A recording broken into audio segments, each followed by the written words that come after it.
back, relax, and maybe get yourself a snack. Me and you gonna have a little chat about books. Hi guys! Hi! So I am here today with Steve Hello because we both read a book What a recently. shock. So we decided we would do a joint review for once because this is a series that both of us really enjoy. And the book that we both read, it's actually the final one in a series, although the series is made up largely of standalone books. And it is this one, The Galaxy and the Ground Within by Becky Chambers. It's book number 4 in the Wayfarer series, although as I say, they are technically standalones. You can read each of them without having read the others.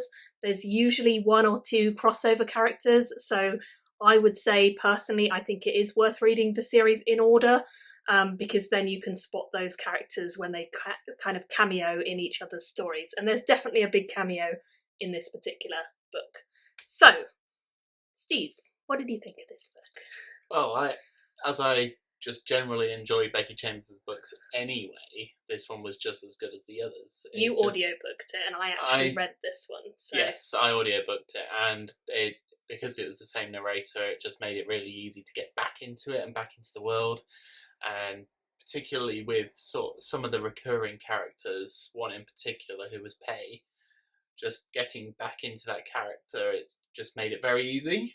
Mm-hmm. And also with just generally being able to link back to the previous books, even though, as you said, it's a series that's loosely connected, but you can read them in any order, but it's best to read them in the correct order. So this particular book actually focuses on a fairly isolated planet, which not very many people tend to travel to, but it is a planet where a lot of aliens and creatures, because this is a universe where like aliens are very normal, and there's a whole load of intermixing throughout the different races, and just generally people travel all over. So the aliens in this world all tend to just use this one planet for a kind of layover. It's not really a planet where there's anything much to do. There's just a convenience store, and that's about it. And the convenience store is called the Five Hop, and that is kind of where the majority of the story takes place, because we follow a couple of characters who end up on this planet in a time of disaster where there is just this kind of freak accident out in space. Loads of debris is out there, and the ruling power, I can't quite remember the name. Great, why are you here? I think it's called like the Council or something like that. There's a ruling power who kind of governs this universe, and those guys are trying to fix whatever's going on. But in the meantime, all the aliens who have landed on this planet are grounded and they cannot take off. They cannot explore any further. So what was supposed to be kind of just one quick layover for a couple of hours turns into a couple of days, and these aliens who maybe wouldn't normally mix together end up spending an awful lot of time together and kind of being forced to confront their differences and what's similar about them and how they cope in times of crisis. So it's a really interesting installment and focus for the story, and I really like that. Yeah, I think for me, the fact that, as I mentioned earlier, is just coming back to the same characters, picking up on those little references to the previous stories. They're not all the same characters. They're not all the same, there's just one. Is a crossover character who we've seen before. But then meeting the new characters as well. So you've got Robeg, you've got Speaker, you've got Ulu and Tupo. That's it. Yeah. So Ulu and Tupo are a mother and her child, and they live on this planet. Actually, they are the ones who own the Five Hop, and they welcome people in, and Ulu is one of these characters who is just super overly loving and just wants to do what they can for anyone who comes to visit. She's really caring and considerate, and she always tries, no matter what alien race kind of visits her, she always tries to make sure she has something on hand for them. And when she doesn't, she tries her best to learn from those aliens who visit her to get it right for the next one that comes along. So she's really, really caring. And her child, who uses Z and Zir pronouns, the child of her offspring, they don't choose a gender until further on in their life cycle. Yeah. So at the point where we meet them, the child is just Z and Zir, and they are called Tipo, and they are quite incredibly excited about kind of all the aliens who come, very bored of the day-to-day living on this planet. So Zir was quite a fun character, I thought. I really enjoyed seeing them kind of exploring and interacting with these aliens. And there's a couple like Roveg who Tupo really seems to get on with and form a bit of a connection just based on the way that Roveg works. So Roveg's job, do you want to talk a bit about? Roveg's sort of an artist, pretty much, so creates simulations of different scenarios, places, just, it's almost like virtual worlds, pretty much. Virtual realities that you can almost live in. They're like that realistic. Mm-hmm.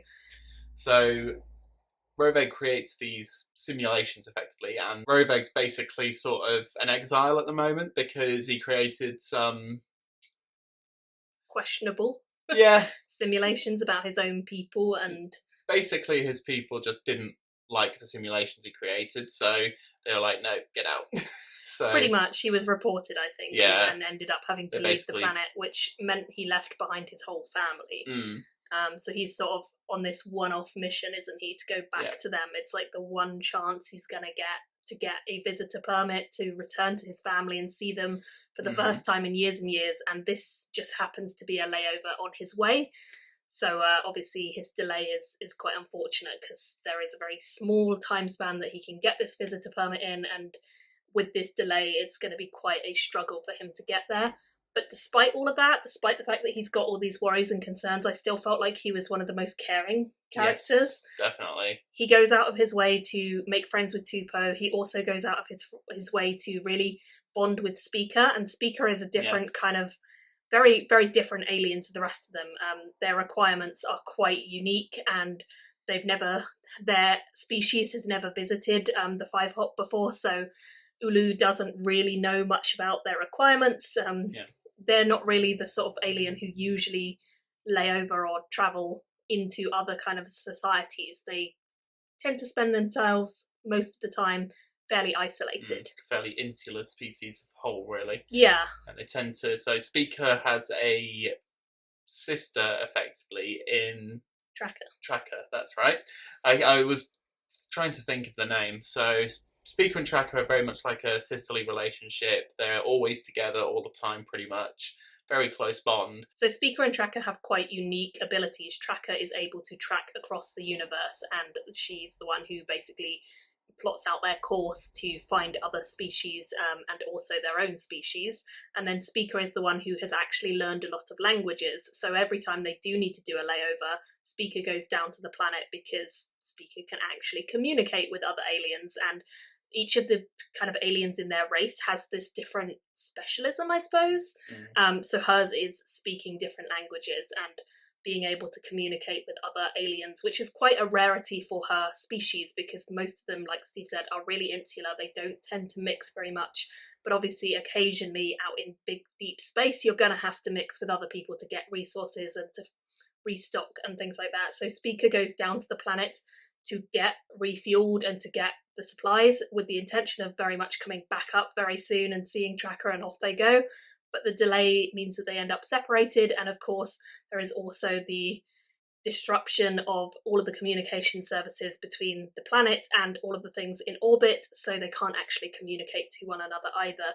So Speaker's quite a hard character to initially connect with, I think. To begin with, but then as you learn more about Speaker and they start to open up a bit as well, you start to understand sort of their concerns and worries and things like that. It's just generally more about them. And Rovig definitely helps Speaker do that. I think like their relationship over the course of the book becomes quite a solid friendship, and I really enjoyed seeing that develop and how it just blossomed nicely, and Rovig really tries hard. So then the main other character is Pei.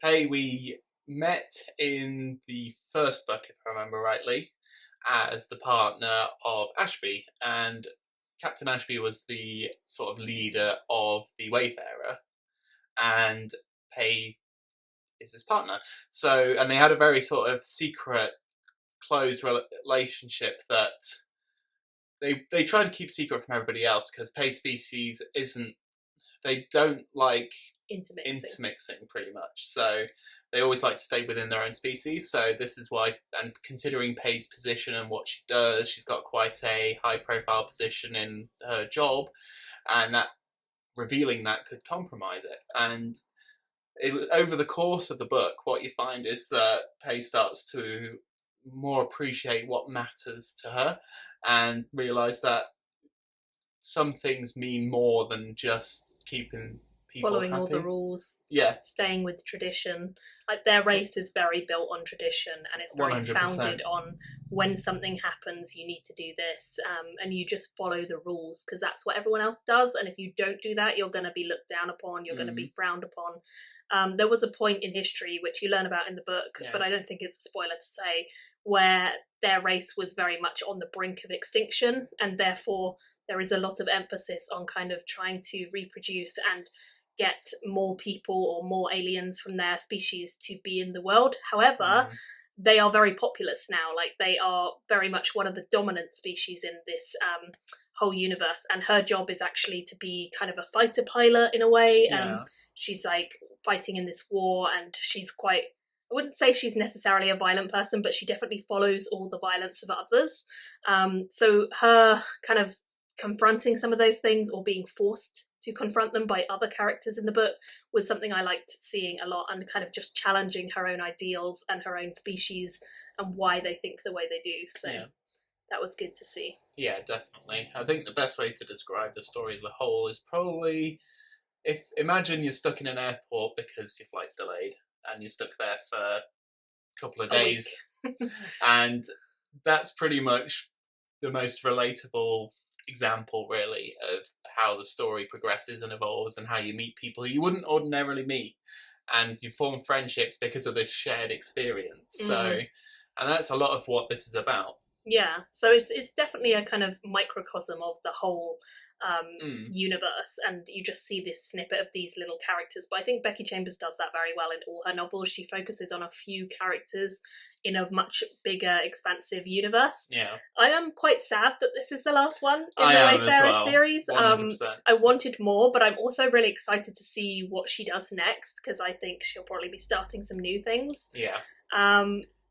I wish there were more. Yeah. Maybe there'll be spin-off things in future. I don't know. Yeah, because we got that novella as well. There was a novella. There might be some more of those, but yeah, we'll otherwise see. the main series is done. And it's one of those series where you get to the end of it and you really want more, but there you know there isn't going to be more. Potential for more. That's, I think, it's the really thing. upsetting. Like, it's such it's easy to see that there could be more from this universe, because it is so expansive and you meet so many aliens and species and different things. So I ended up giving it a 4.5 out of 5.